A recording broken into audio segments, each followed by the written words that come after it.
and especially Ashley, Alex, Talia, and Pete in absentia for holding this event. I think that these are great events that really provide a space for all of us to share things that we're passionate about, and the things that really kind of set off light bulbs in our heads.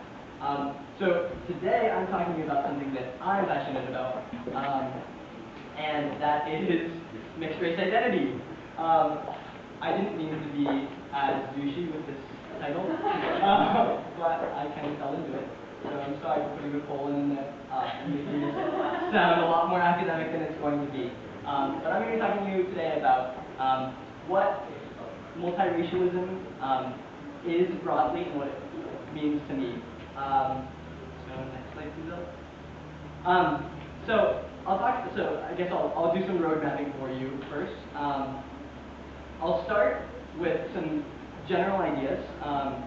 First, I'll talk about race as a social construct, and then the general trend that we've been making in the United States towards interracial relationships and, as a result, mixed race babies over the past 40 years. And after that, I'll talk about some things related more to my identity. So as I said, my name is Lang, and I'm the Education Policy Chair of the Harvard Half Asian Peoples Association.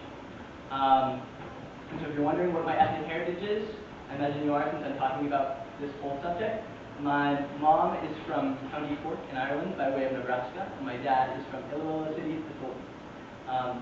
So I identify as Hapa, which I'll talk about later, but I'm also part of a group on campus that is dedicated to people that share my identity. And so when I tell people that I'm part of this Harvard Half Asian Peoples Association, I usually get two responses. And they go somewhat like this.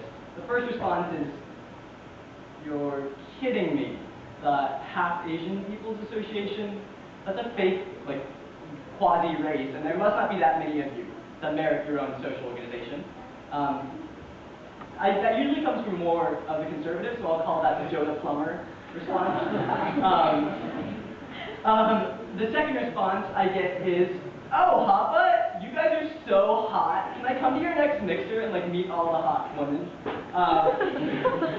Also, it's an ill-advised response, but those usually come from the well-meaning liberals. So I'll call that Joe, the vice president, who sometimes says unfortunate things response. So that's what I'm going to be revisiting at the end, but just as a way of framing my talk, this is where I come from. So, for those of you in the audience who haven't ever taken a sociology class or gone into social sciences at Harvard, when I say that race is a social construct, that might be somewhat surprising to you. Everyone else, you've probably had this drilled into your head more times than I can tell you, but I'll go through it really quickly. Next slide, please. So when I say race is a social construction, I just mean that as we perceive it, race is a biologically linked trait. Okay.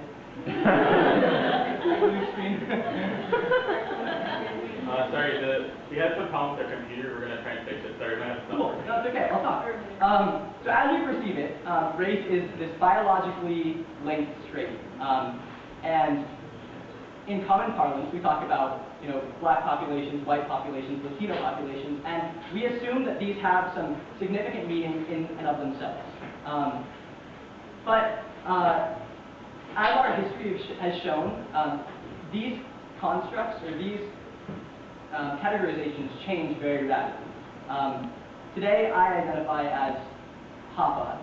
Sometimes people tell me that I look more white than I look Asian, but 200 years ago, I definitely would not have been ever considered white. Similarly, a lot of people today that consider themselves Hispanic might otherwise, in other certain contexts, be considered white. Those are just two really superficial examples. But I think that that's something that we all understand intuitively. Race is something that we as a society decide on. And there was a slide of the first racial taxonomy, Blumenbach's racial taxonomy, and he was the first academic thinker to categorize humans by their school size. And so he envisioned that there were 5 major races in the world. The Mongolians, which were the yellow people, the Americans, which were the red people, the Caucasians, which were the white people, and he envisioned were the most beautiful, and of course, like the ethereal goddesses and gods of the Caucasus. The Malaysians were the brown people, and the Negroids, who were the black people. So, as you can tell, or as we all know, these are ridiculous categorizations. But over time, over the 20th century at least, the scientists who study ethnography and the genocidal maniacs who try to divide people based on race kind of use the same tactics. And there was another slide of a German racial categorization chart telling you how you could categorize different nationalities. And I think that's something that we can all agree on is pretty ridiculous. But so, in the American context, since 1967, when Loving versus Virginia went through the Supreme Court, which was the case that struck down anti-miscegenation laws,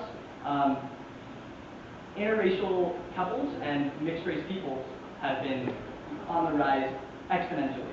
And for some background on Loving versus Virginia, if you don't know what happened, a couple by the last name of Loving got married in the District of Columbia. Eventually, there were it was a couple comprised of a black woman and a white man. They moved to Virginia, and on their second night in Virginia, the cops barged in their door, hoping to find them having sex, because that would have been scandalous, and charged them with committing a crime against anti-miscegenation laws, which prevented peoples from any race, which prevented them from intermixing. So of course that went to the Supreme Court, and the Supreme Court said, "You will suck us." Everyone, all the states that had anti-miscegenation laws were obviously required to write them out of existence.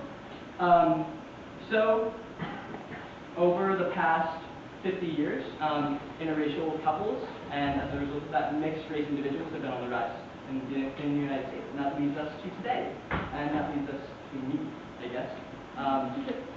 And so I also had a slide of the Time magazine cover from 1993, where Time, their cover was named The New Face of America.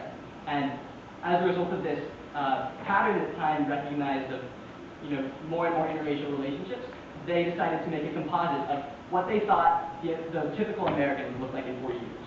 And obviously she looked like a mixed individual. And so I think that's where we're heading, and that's an exciting thing. So, broad meta topics, back to me, I guess, and I'm sorry, I hope I don't sound too arrogant talking about myself, but this is a collection of my identity. Please forgive me, I really don't like talking about myself this much. So as I said earlier, I identify as Hapa, and Hapa is, it's a backgronym in the Harvard context because it stands for the Harvard Happy Individuals Association. So Hapa is a Hawaiian word, and in Hawaiian, Hapa means portion, fragment, part, or fraction. And commonly, it's taken to mean Hapa Haole. Haole means white. So if you know anything about Hawaii, Hawaii has a history of a lot of diversity, both ethnically and in terms of nationality and ways of life.